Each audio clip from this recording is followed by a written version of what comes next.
Imagine for a moment waking up and the compass of your life, the one that used to point you clearly forward.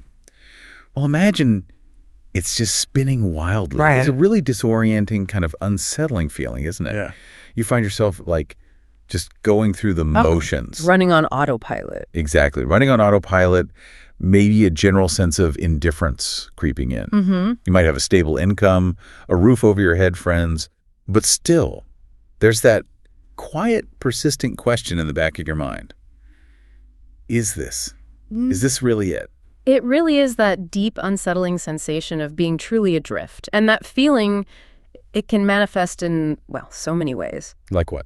Well, perhaps it's from an unstimulating job, the kind that just zaps your energy and leaves you feeling completely unfulfilled at the end of the day. Right. Drained. Or maybe it's an unfulfilling relationship. It could have lost its spark, feels stagnant maybe, and it leaves you with this vague emptiness that just sort of lingers, even when, on paper, everything seems perfectly fine. Yeah, that on paper thing is key.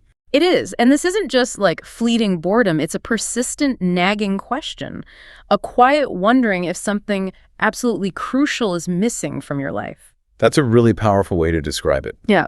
And here's the fundamental truth, I think. You are absolutely not alone in feeling this way. Not at all. Everyone, at some point on their journey, kind of encounters this crossroads, this moment where the path ahead seems obscured. It truly is the universal human experience to feel stuck, to lose that vital sense of direction, that clear, compelling path forward that maybe once guided you. And that's precisely what this deep dive is all about today. Our mission isn't about giving you quick fixes or suggesting you just distract yourself from the discomfort of feeling lost. No quick fixes here. Right. Instead, it's about equipping you to truly check in with yourself, to look inward with intention, and to understand this feeling not as some kind of flaw, but maybe as a profound signal from your own inner compass. That's right. So today, we're embarking on a deep dive into some really powerful insights. We're drawing from psychology, mental wellness, and the profound art of self-reflection. We're going to help you not just identify the root causes of feeling adrift, but crucially, to map out a clear path forward with newfound intention and a deeply personal sense of purpose. We'll explore practical strategies, some thought-provoking questions that might genuinely surprise you, actually. Yeah. And some powerful mindfulness techniques to help you not just find your way, but to truly begin to thrive in your own unique life. Okay, so let's begin by really unpacking this stuck sensation. Where does it come from? Unpacking the stuck sensation, Yeah. why we feel adrift. So that feeling of being stuck, living on autopilot, it's incredibly common. It really is part of the human experience, maybe a signal that something just needs attention. Definitely a signal. What are some of the common scenarios, maybe the triggers, that bring on this sense of being adrift, even when from the outside things might look perfectly fine? Well, often it begins with circumstances that just drain our vitality. Think about, like you mentioned, an unstimulating job where your potential feels untapped, maybe, or where the daily grind simply doesn't align with your core values. Right. That misalignment is huge. It really is. It's that feeling of just going through the motions. You might be performing adequately, sure, but there's no spark, no real engagement, no sense of growth. Yeah. And similarly, an unfulfilling relationship, whether it's romantic or platonic, can leave you feeling stagnant and disconnected, even if it's outwardly stable. And then there are the major life changes, the kind that truly shake our foundations. Like what sort of things? Well, a significant medical issue, maybe. The unexpected death of a loved one. Or the ending of a relationship that was really foundational to your sense of self. These profound shifts can leave you at a literal crossroads, unsure how to move forward when the landscape of your life has just dramatically changed. Leaving you asking, who am I now? Where do I even go from here? Exactly, that fundamental questioning. So it's clear those external shifts can be powerful catalysts. But what about some of the deeper, maybe core reasons we end up losing direction? Really feeling adrift from our own purpose. Our sources point to several key culprits, and one significant factor that has impacted so many of us recently is cognitive overload, overwhelm, and burnout. Yes, and this has become particularly acute in recent years. It's affected virtually all of us on a global scale, really. Psychotherapist Joyce Martyr, she insightfully highlights how difficult times and, pervasive life challenges like facing an unprecedented pandemic can lead to widespread burnout. Right. the pandemic impact? She describes the pandemic itself not just as an event, but as a kind of global trauma. It left many of us feeling emotionally and mentally depleted, unsure where to turn next or how to regain that sense of normalcy and motivation. That resonates. Yeah, that sustained high-stress environment, the constant sort of low-level anxiety, and the erosion of our usual coping mechanisms. It can fundamentally exhaust our cognitive resources. Well, when your brain is constantly processing threats or navigating uncertainty, there's very little left for creativity, for planning, for feeling connected to your purpose. It's like all the bandwidth is used up. Just survival mode. Pretty much. And it's not just big events either. Even simple, persistent issues like not getting enough quality sleep can significantly contribute to this chronic state of burnout. Makes you feel perpetually stuck in a fog. Your nervous system is constantly on edge, making it incredibly difficult to think clearly about your direction. I think we can all relate to that feeling of mental exhaustion. It's pervasive. Now, another subtle but incredibly powerful reason we get stuck is unconscious self-limitation and self-sabotage. This isn't always an overt conscious choice, is it?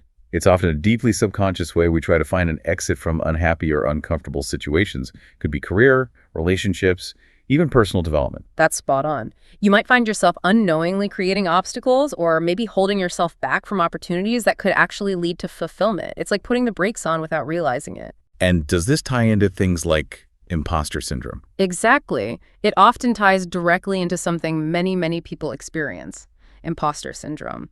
It's that nagging doubt about your self-worth and capabilities, despite clear, often undeniable evidence of your achievements and successes. That little voice. That insidious internal voice, yeah. It whispers, you're not good enough, or you're going to be found out, even when objectively you are highly capable. This internal narrative can lead straight to self-limiting behaviors. You hesitate to take risks, apply for promotions, pursue passions. Keeping you stuck. Ultimately, keeping you trapped in a cycle of perceived inadequacy and inaction. It prevents you from even seeing the paths forward that might actually exist. And then, on a more serious, yet thankfully treatable note, there are unmanaged mental health conditions. These can play a huge, often underestimated role in this feeling. Absolutely crucial point. Conditions like clinical depression or chronic anxiety can significantly contribute to this pervasive sense of being stuck. It makes it incredibly hard to find the motivation, the energy, or even just the mental clarity to identify and pursue a sense of purpose. Yeah, the world can feel dulled, right? Possibilities seem limited, and taking any action just feels overwhelming. So what's the key message here? The absolutely crucial thing to remember here is that these conditions can be effectively managed. As Joyce Marter puts it so well, and it really bears repeating. We all experience mental health symptoms at various points in our lives because we are human. Transcend shame and stigma and seek the support you need and deserve. That's so important, removing the stigma. It really is. This isn't a sign of weakness. It's a normal part of the human experience that requires care, just like any physical ailment. Managing these conditions, often with professional support, is a vital and empowering step towards regaining your sense of purpose and forward momentum. Makes sense if your brain is struggling. Right. If your brain is struggling with its own chemistry or thought patterns, it's like trying to navigate with a broken compass. Addressing the underlying issue allows the compass to function properly again. Okay. Then there's the issue of limited vision and a lack of a clear why. The why. That fundamental, deeply personal reason to persevere through obstacles, to get up in the morning, to keep pushing when things get tough. If you don't have a clear why, a compelling vision for your future, or a deep understanding of what truly motivates you, it's incredibly easy to feel directionless, to just drift with the current. Marter uses a really great analogy for this lack of vision. She says, without forging our own path, we end up going with life's current, which may lead to us getting stuck. We need to empower ourselves to pick up our oars and map our greatest path. Pick up our oars. I like that. Yeah, think of it. If you're not actively rowing towards a specific destination, the current will inevitably take you somewhere, but it might not be where you actually want to go. So just focusing on the day-to-day isn't enough. Well, focusing on the day-to-day, or simply getting by, can sometimes be helpful for managing acute stress in the short term, definitely. but it can severely hinder your long-term perspective and prevent you from setting clear, inspiring goals. This often leaves you feeling stuck in a rut, just floating rather than rowing with intention towards a meaningful horizon. The absence of a why means there's no magnet pulling you forward. Exactly, no pull. And sometimes the external environment is a major, often overwhelming factor. A lack of adequate support or resources. Oh, absolutely. Feeling profoundly lonely or facing significant financial struggles that can deeply underpin the pervasive feeling of being stuck.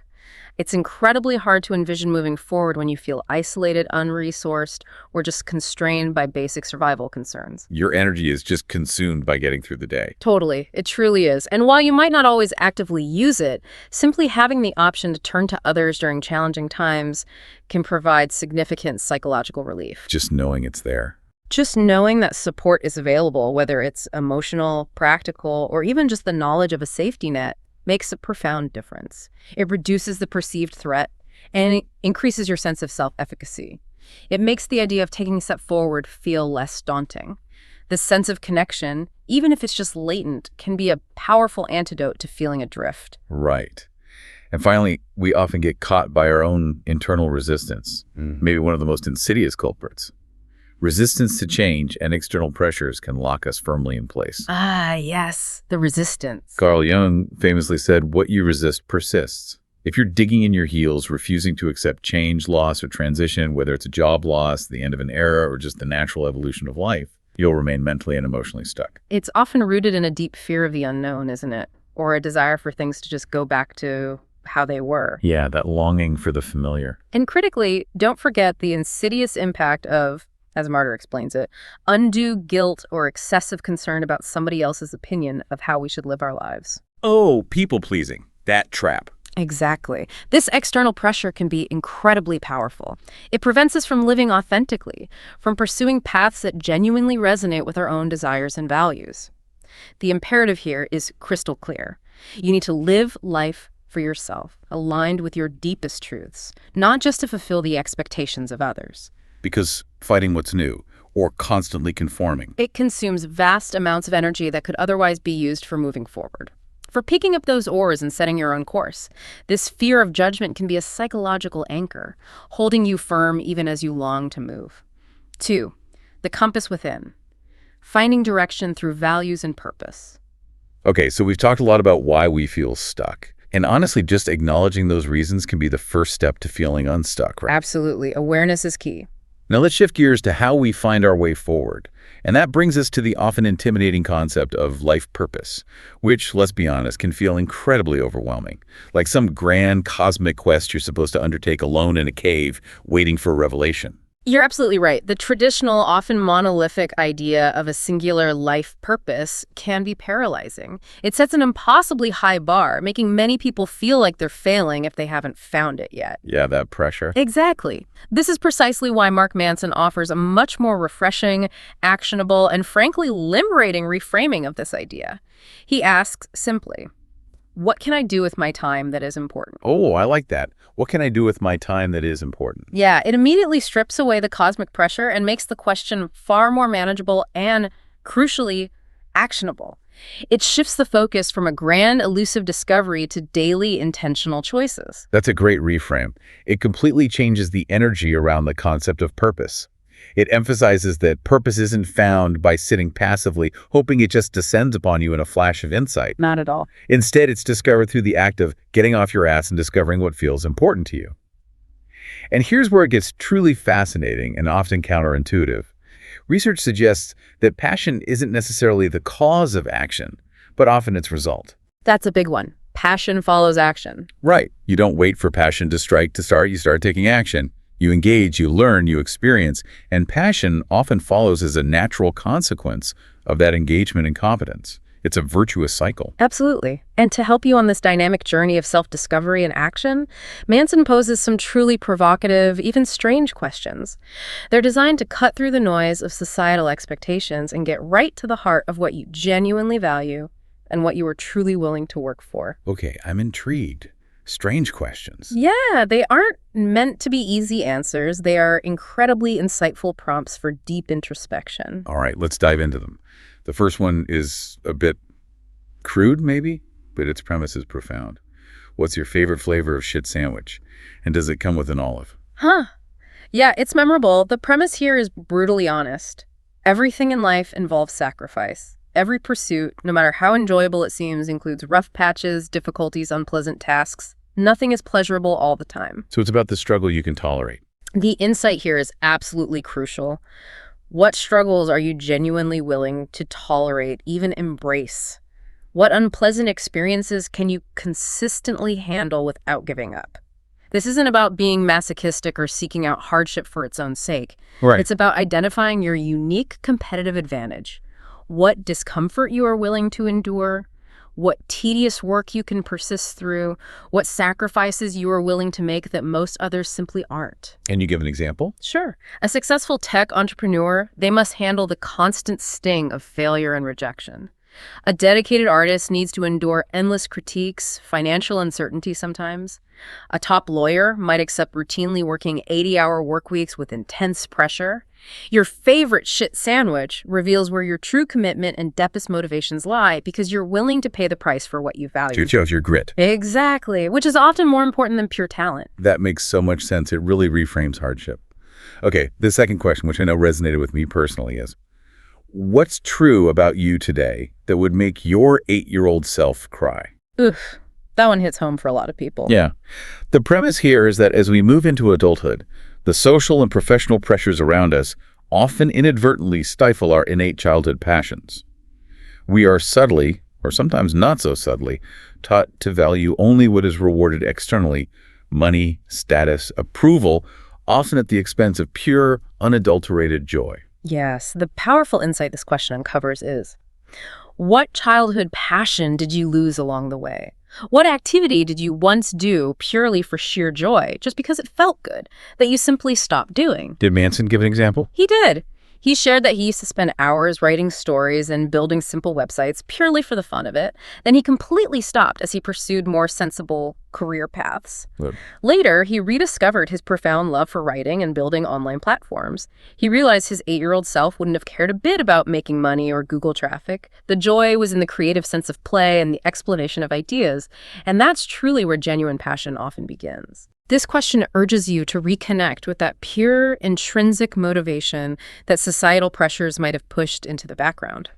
It reminds you that your deepest joy often lies in activities you loved before the world told you what to value. Okay, next up, the vividly phrased, what makes you forget to eat and poop?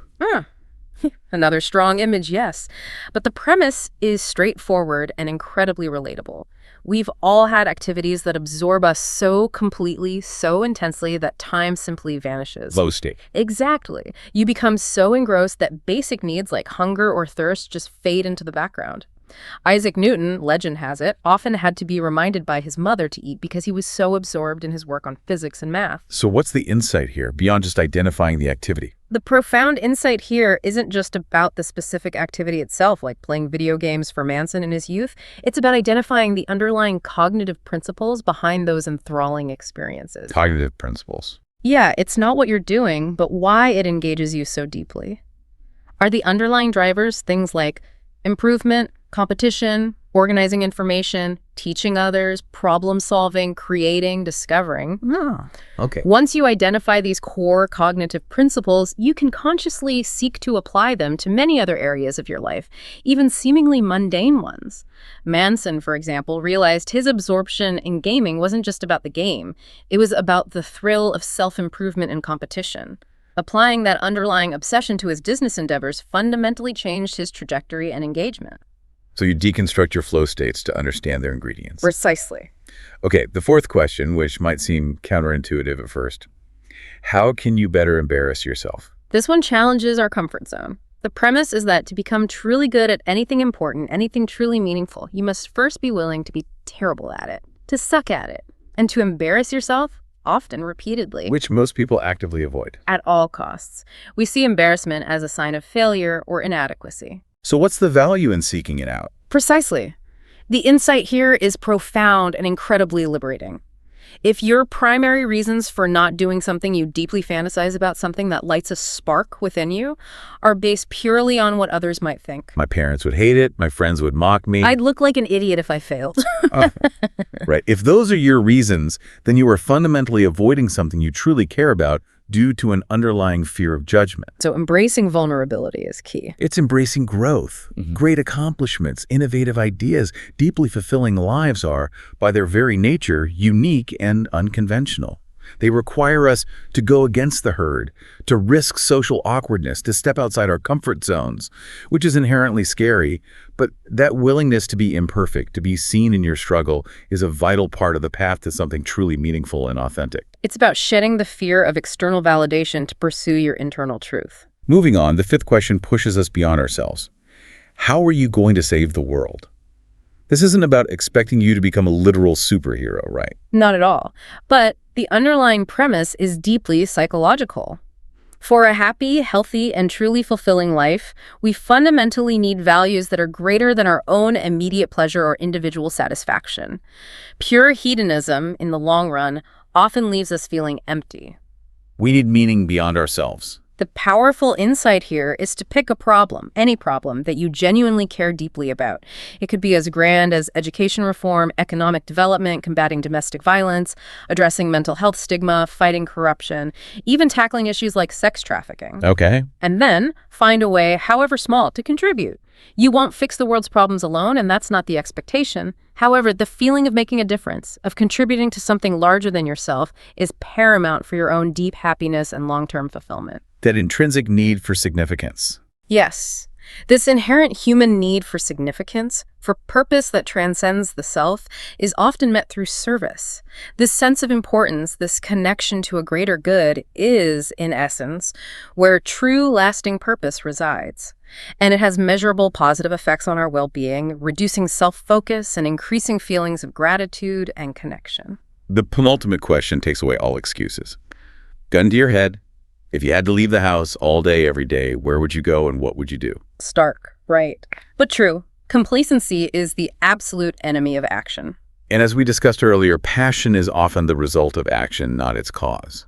Exactly. Many of us find ourselves stuck not because we don't know what we want, but because we're too comfortable to go after it. So this question forces action. This question is designed to violently shake you out of your comfort zone and force radical honesty, without the digital distractions, without the endless scroll, without the cozy comfort of your couch. What active doing would you genuinely choose? What activity would you choose above all others if you literally had to be out of the house and engaged? Good question. Think about it. Would you go to a dance class, join a book club, pursue another degree, spend hours inventing something impactful, learn to hang glide, dedicate yourself to a specific cause?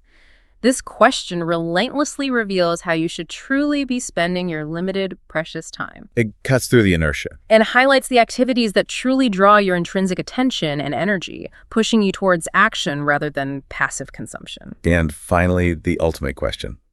One that might sound grim, but offers unparalleled clarity. If you knew you were going to die 1 year from today, what would you do and how would you want to be remembered? Yeah, confronting mortality. It's uncomfortable, but the premise is that it provides a unique and powerful perspective on life's true value. It forces us to strip away the trivial and focus intensely on what truly matters. So what insight does it offer? It offers deep clarity, often profoundly transformative. What legacy do you genuinely want to leave behind? What stories will people tell about you when you're gone? What would your obituary truly say? Not just what achievements you accumulated, but who you were and how you lived. And the key is? And, crucially, how can you start working towards that vision, that legacy today? This question helps you instantly clarify what is most important to you, what values should authentically guide your actions. It helps you move decisively beyond others' expectations or fleeting societal pressures. Focusing your energy on what matters. Exactly, on meaningful contribution and connection.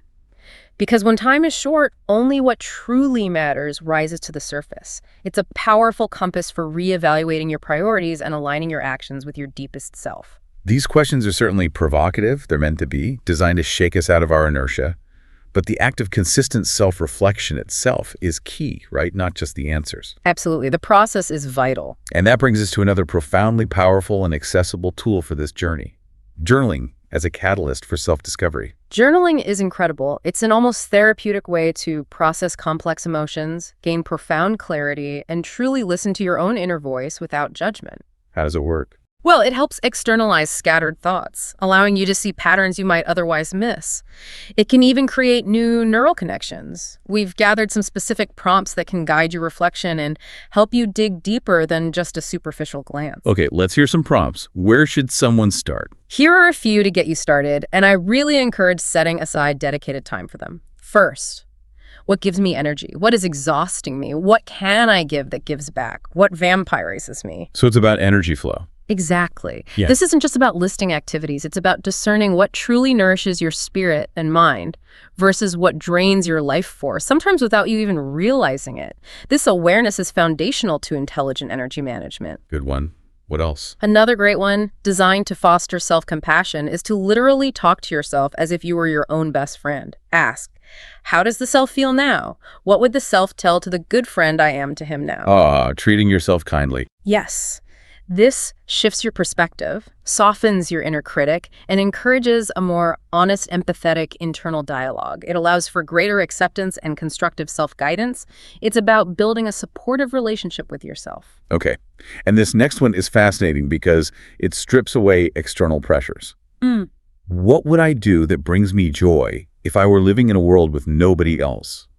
How is it different from this world? Would people care in this world? If they don't, why do I waste my time? A powerful thought experiment. It helps you identify pure, unadulterated joy and purpose that exists independent of external validation or expectations. It's a powerful filter for what truly matters to you. Getting to the core. Definitely. Yeah. And to uncover potentially hidden issues, underlying feelings that might be keeping you stuck, ask yourself, what is something you haven't been honest about with yourself? Ooh, tough one. This can be surprisingly brutal to confront, but incredibly liberating once acknowledged. It helps you understand long-standing emotions, unhelpful beliefs, or self-sabotaging behaviors that you've maybe pushed beneath the surface. True growth often begins with uncomfortable truths. Very true. How about reflecting on expectations versus reality? Yes, a very reflective prompt is to consider, who are you now and who did you think you'd be? How does the gap between these two versions of yourself make you feel? Acknowledging that gap. This prompt directly addresses the often uncomfortable reality of how far we might have strayed from our youthful aspirations or imagined futures. It's not about judgment, but about acknowledging the emotional impact of that divergence and finding peace with your present self while still holding space for growth. Okay. And gaining perspective. For a truly insightful perspective, allowing you to see your life from a fresh angle, try this. Write about your life from your own point of view, and then try and write about it from a third-person, objective acquaintance's point of view. Seeing yourself from the outside. Exactly. This exercise can help you discover what you might be undervaluing in your own life, or what unique strengths and experiences you possess that you perhaps take for granted. It's like stepping outside yourself to gain a more balanced and often more appreciative perspective. And while journaling, you mentioned the Ikigai framework. Yes, Ikigai. It's a Japanese concept, often translated as a reason for being.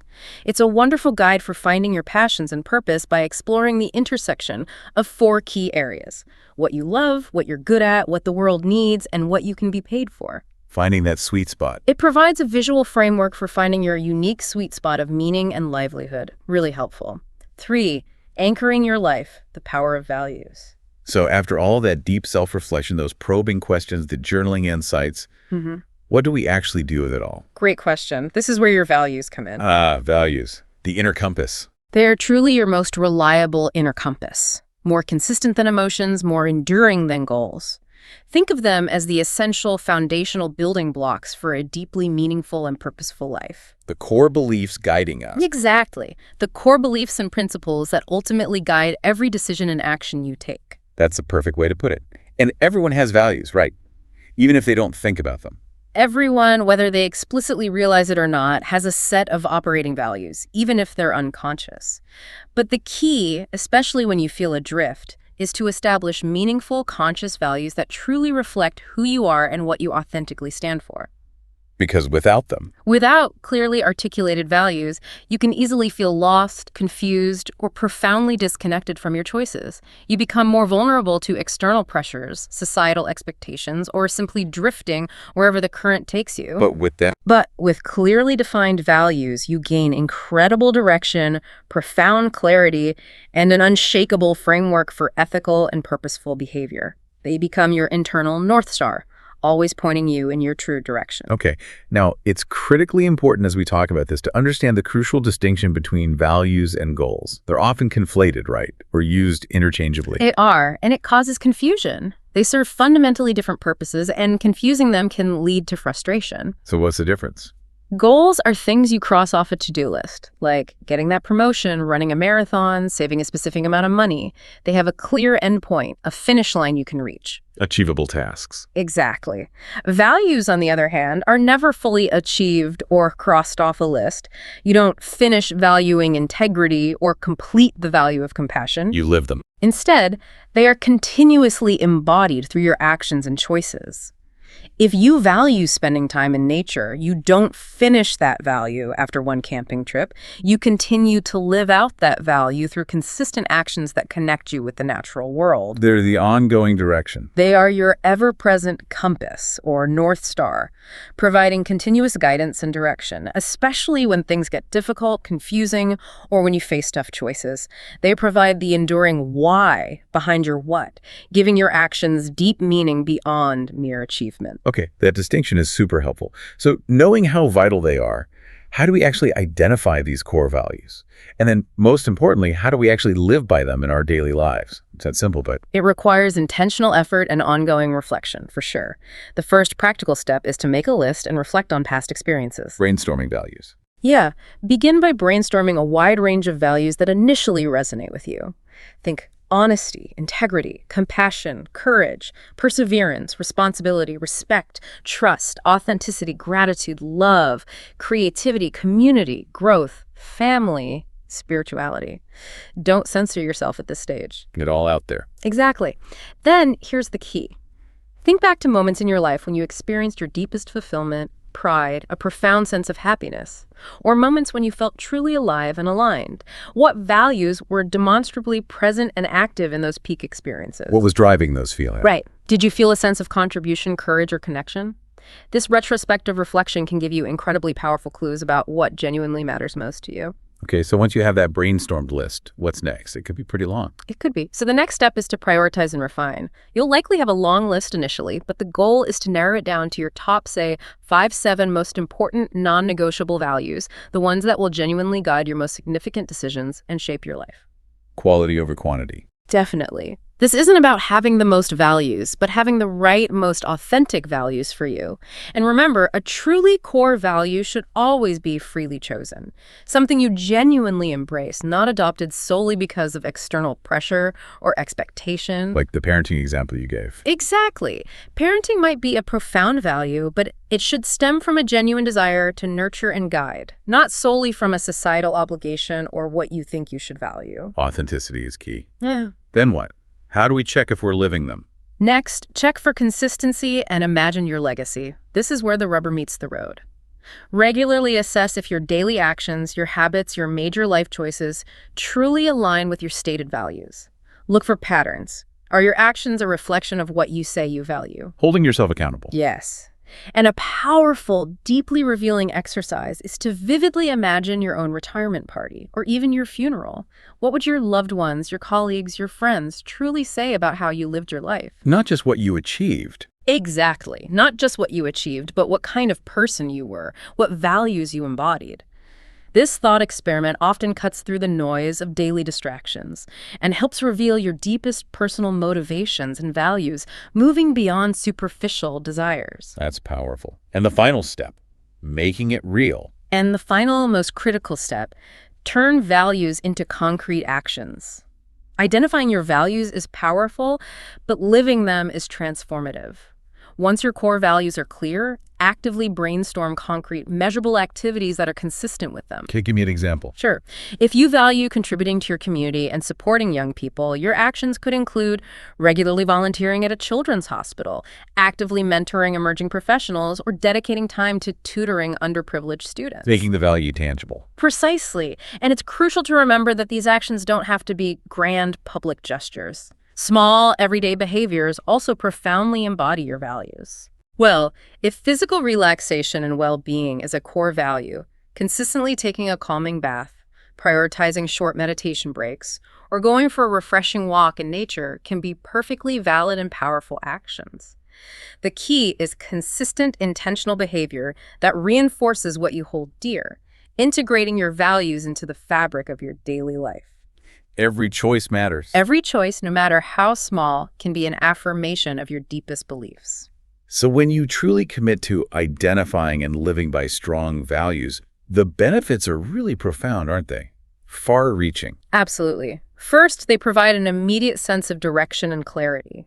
When you know what's truly important to you, it helps you make aligned decisions with confidence. It cuts through the confusion of feeling lost and enables you to focus your precious time and energy effectively. No more drifting rudderless. Gives you focus. And they also foster incredible consistency and resilience. When your actions are guided by your values, you naturally become more reliable and trustworthy, which in turn helps you build stronger, more authentic relationships. And during tough times. Critically, you can draw immense strength and inner fortitude from your values during times of adversity, uncertainty, or major life changes.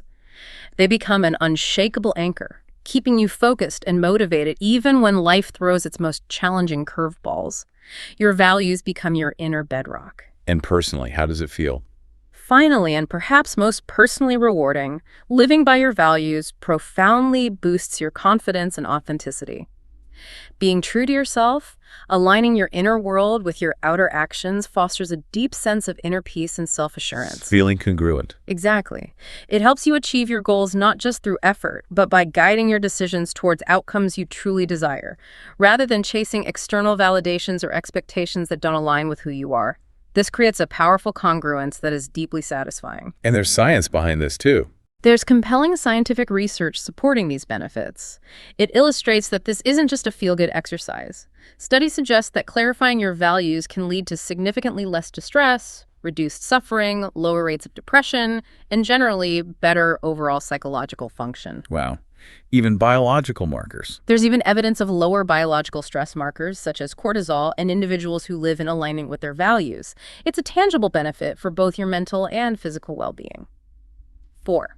Activating your path, mindset shifts, and practical steps. Okay, we've talked about understanding why we feel stuck and then finding our inner compass through values and purpose. Now let's transition into activating that path moving forward with practical steps and crucial mindset shifts. And a powerful, often underestimated tool for this is cultivating presence through mindfulness. Ah, yes, mindfulness. It's become a bit of a buzzword, but at its core, it's the quality of being fully present. What does that mean exactly, being present? It means being open, aware, and engaged in the current moment, without judgment or criticism of your thoughts or feelings. It's often mistakenly confused with meditation, but they're not quite the same thing. How are they different? Mindfulness is the mindset, a way of being aware. Meditation is the formal training or practice you might undertake to cultivate that mindset. You can be mindful without meditating, but meditation is certainly a powerful path to developing mindfulness. That's a vital distinction. And the benefits. I hear they're extensive. They really are, and they're scientifically backed. Regular mindfulness practice can lead to improved self-control, greater objectivity in thought, enhanced tolerance for discomfort, increased cognitive flexibility, better concentration, deeper empathy, heightened mental clarity, and an overall boost in well-being. So it's more than just relaxing. It's a shift in how you engage with the world. It's a fundamental, even neurological shift in how you engage with your internal and external world. It helps to quiet the mental chatter that often accompanies feeling lost or overwhelmed. Okay, but does it require hours of meditation? That seems daunting. And the truly great news is no. You don't need to commit to hours of formal sitting meditation to start experiencing these benefits. There are many simple, accessible mindfulness exercises you can integrate seamlessly into your everyday life, literally starting today. All right, let's run through some practical ones. What's an easy one to start with? First, the 5-minute breathing exercise. Super simple. Find a comfortable position, upright yet relaxed. Gently close your eyes or just soften your gaze. Okay. For 5 minutes, focus your entire attention on the natural rhythm of your breath. Notice the subtle sensations, the temperature of the air as it enters and leaves your nostrils, the gentle rise and fall of your chest or abdomen, the feeling of your lungs expanding. And if my mind wanders? Because it will. When your mind inevitably wanders, and it will, that's what minds do. Simply acknowledge the thought without judgment and gently, patiently bring your focus back to the breath. This simple practice helps calm the nervous system by activating the parasympathetic response, building self-awareness and re-anchoring you in the present moment. 5 minutes sounds doable. What else? Then there's the body scan. This is a very popular and effective exercise. Lie down or sit comfortably. Mentally scan your body, starting from the top of your head and slowly moving all the way down to your toes. What am I looking for? As you focus on each area, simply notice any sensations. Tension, warmth, coolness, tingling, or even an absence of sensation.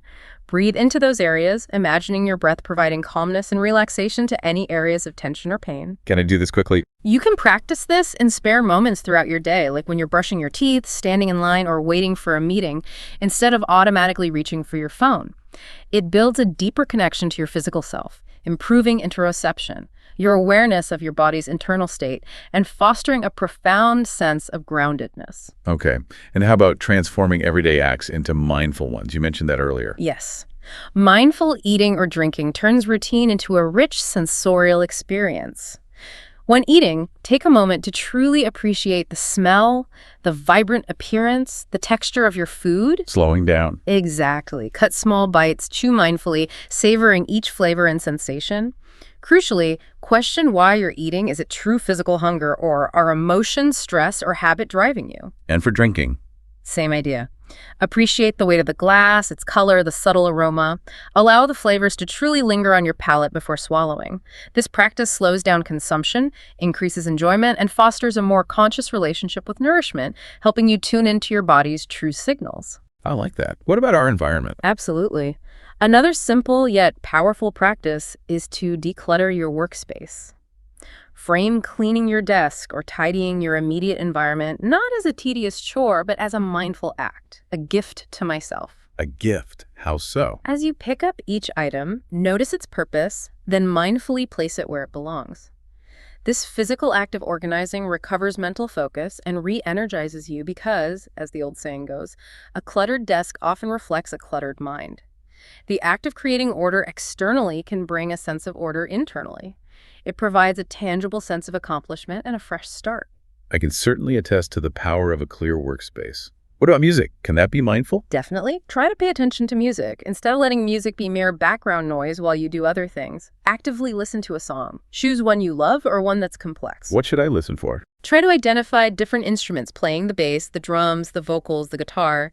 Then try focusing on just one instrument throughout the song, noticing its unique contribution. Finally, listen to the whole piece again to appreciate its full richness and how all the parts weave together. Training your attention. Exactly. This trains your attention to notice parts within the whole, a skill that enhances your focus and analytical abilities in many other areas of life too, from problem solving to interpersonal dynamics. Okay, that makes sense. Yeah. What about our devices? They're always demanding attention. Taking a digital break is absolutely essential in our constantly connected, always-on world. Disconnecting from your devices, your phone, tablet, computer, even for just 5 minutes at a time, can profoundly relax your mind. 5 minutes. Even 5 minutes. It creates crucial mental space for new ideas to emerge and paradoxically boosts your overall productivity and creativity. The key is to approach it as a mindful pause, not simply device aversion out of frustration. It's about intentionally giving your mind space to breathe, to reset, and to regain a sense of calmness and focus without external input constantly vying for your attention.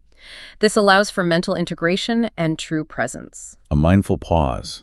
I like that framing. And finally, something active. And finally, walking contemplation. Most people associate meditation with sitting still in a quiet room, but you can absolutely practice mindfulness while moving. During your next walk, whether it's a stroll around the block or a hike in nature, intentionally engage all your senses. Wow. Feel your body's movement, the sensation of your feet on the ground, the rhythm of your steps. Listen actively to the sounds around you, birds, traffic, wind. Notice the air temperature on your skin, the smells in the air, the colors and textures of your surroundings. Shifting focus outwards. This practice shifts your energy and attention to external observation, effectively redirecting from internal rumination and helping you be truly vibrantly present in your environment. These exercises sound simple, but maybe powerful over time. They are powerful tools. Even if they feel a little awkward or unfamiliar at first, consistent practice can gradually release deeply ingrained negative patterns of thought and feeling. It leads to significant improvements in your overall well-being.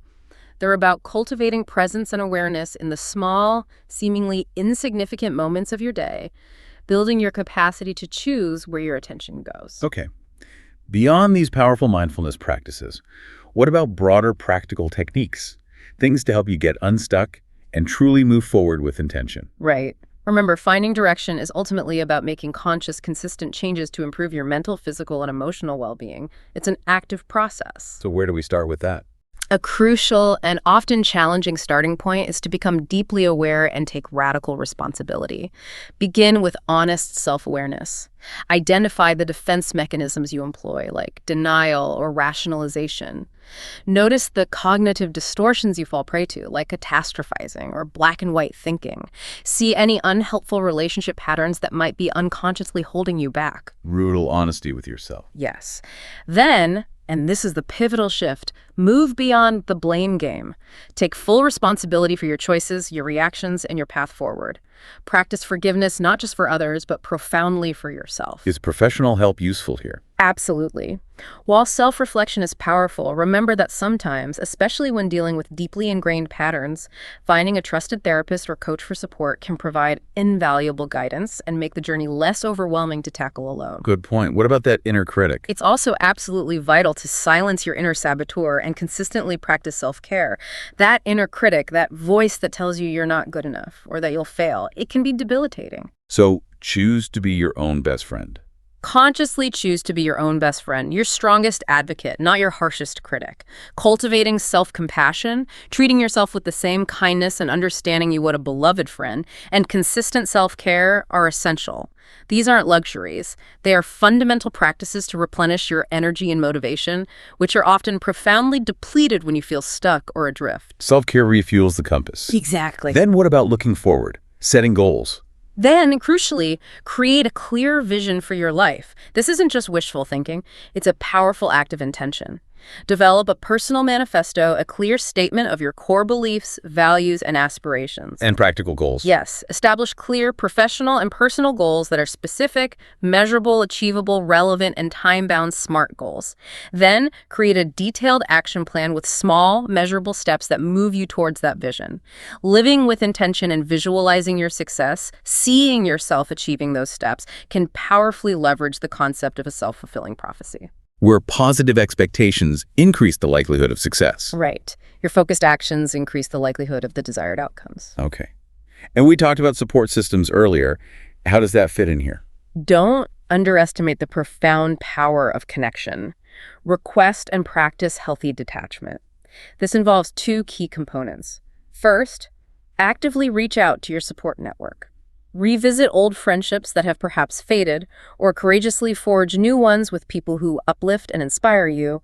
Actively ask for the support you need and truly deserve. No one navigates these waters alone. And the second part, healthy detachment. And second, healthy detachment involves reassessing your current relationships or jobs.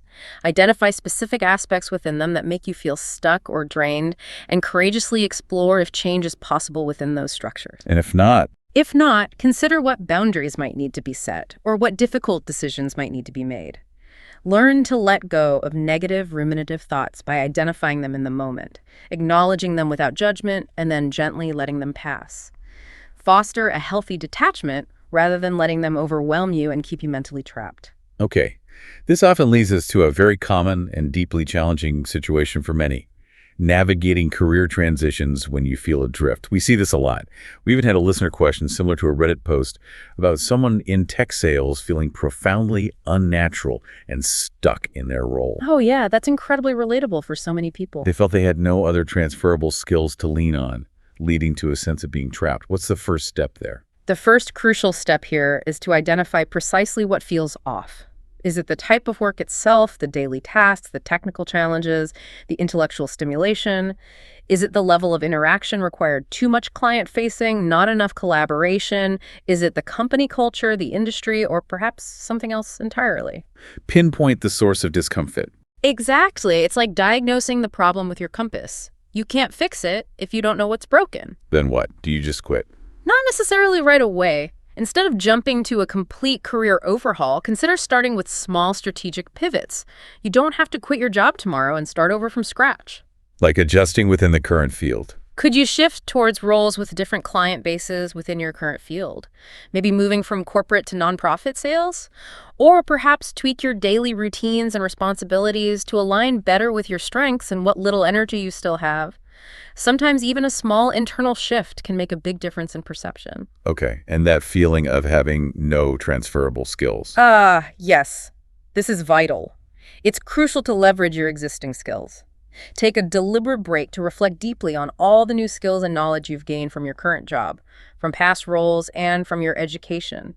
Even if you don't feel good enough or uniquely skilled, you likely possess an impressive array of valuable and highly transferable skills. Like what in that tech sales example? Okay, let's break it down. You've gained deep technical understanding of products and services, familiarity with industry trends, proficiency with CRM software. That's huge. Technical skills. What else? On the business side, you understand organizational processes, budget cycles, how different departments interact. You've honed powerful sales and negotiation techniques for building client relationships, identifying needs, overcoming objections. Sales and business acumen. Indeed. You've also developed robust project management skills from managing accounts, prioritizing tasks, consistently meeting deadlines. Your communication skills involve not just presenting complex info clearly, but also active listening and persuasive speaking. Communication, project management. Problem solving includes identifying and resolving client issues, often requiring creative solutions under pressure. And data analysis, you're interpreting sales metrics, using data for forecasts, presenting compelling reports, not to mention highly refined interpersonal skills from collaborating with diverse internal teams and adapting your communication style to various client personalities. Oh, okay. When you list it like that. See, all of these are incredibly valuable and transferable across countless industries. Right. So, for example, if you excel at and genuinely enjoy the data analysis aspects, what could you explore? You might explore careers in business intelligence, data analytics, or market research. If the technical knowledge genuinely fascinates you, perhaps product management, technical writing, or even becoming a solutions engineer could be appealing. So you genuinely have more transferable skills than you might think. Absolutely. Your current role is a stepping stone, not a dead end. Your perspective might just be limited right now. So what's the final piece of advice for someone feeling stuck in their career? Finally, seek external support. Don't try to figure this out alone. Explore professional skills assessment tools. There are many online that can objectively highlight your aptitudes and interests. Network actively with people in roles that intrigue you. Their real-world experiences might be eye-opening and inspire new ideas. Talk to people. Yes. And consider taking small, low-stakes steps, like enrolling in a short online course in a new area of interest. You are not as stuck as your brain might currently be telling you. There are always paths outside your current bubble, and external input can really help you see them. Outro. Wow, what a journey we've taken today. We've navigated a really deep dive into understanding that pervasive feeling of being lost, and maybe more importantly, into actively finding your direction and purpose again. It's been a lot to cover. It has. Let's try and distill some of the most important takeaways from this expansive exploration. Okay, first and foremost, I think it's crucial to remember this. Feeling lost is not a permanent destination. It is a powerful signal. A signal, not a stopping point. Exactly. It's an invaluable invitation to truly check in with yourself, to listen to your inner compass, rather than simply trying to distract yourself from the discomfort or wishing the feeling away. It's really an opportunity for profound growth. And crucially, finding direction isn't about some grand, singular, elusive life purpose that's hidden from you, waiting to be discovered like buried treasure. No cosmic quest required. Right. Instead, it's about consistently identifying what truly feels important and meaningful to you in this moment, and then diligently dedicating your limited time, energy, and resources to those things. Purpose emerges from action, not the other way around. And your values are your truest compass.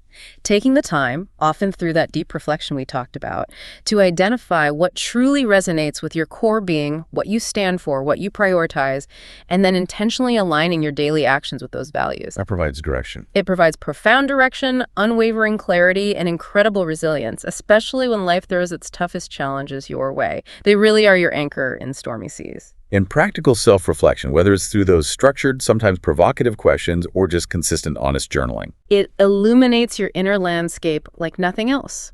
It helps you uncover your authentic self, understand your true drivers, and see the patterns that might be keeping you adrift. It's like turning on the lights in a previously dark room. Yeah, clearing the fog. And mindfulness isn't just about formal meditation. It's a powerful, accessible way of being present in your everyday life. It can be seamlessly integrated through simple exercises that help you regain focus, reduce internal chatter and stress, and cultivate a deeper appreciation for the richness and beauty of each unfolding moment, even amidst challenges. It helps you navigate the present. So you can build a better future. Ultimately, the path forward isn't some grand leap, is it? It's more like a deliberate construction. Exactly. It's built on cultivating unwavering self-awareness, taking full responsibility for your choices and reactions, nurturing self-compassion, and most importantly, consistently taking small, intentional actions that embody your deepest desires and values. Picking up your oars. It's about consciously picking up your oars, understanding your destination, and diligently mapping your own greatest, most authentic path. Okay, so as we wrap up this deep dive, maybe a final provocative thought for people to mull on. Okay, consider this. The very moments you feel most lost often hold the clearest map to your true north. What is the specific fear or discomfort you've been actively resisting? Perhaps the fear of change, the fear of judgment, or the discomfort of uncertainty that, if genuinely embraced and explored, could unlock the very direction you seek. Embracing the discomfort. The journey to purpose isn't about avoiding the unknown. It's about bravely stepping into it, knowing you already possess the profound tools within you to find your way. Thank you for joining us on this deeply personal and hopefully transformative deep dive into finding your way when you feel adrift. We sincerely hope the insights shared today serve as a powerful compass for your own unique journey. We invite you to explore these ideas further for yourself. Pick up that pen, ask those questions, and truly listen to what your inner self has to say. Until next time, keep exploring, keep questioning, and above all, keep growing into your most authentic self.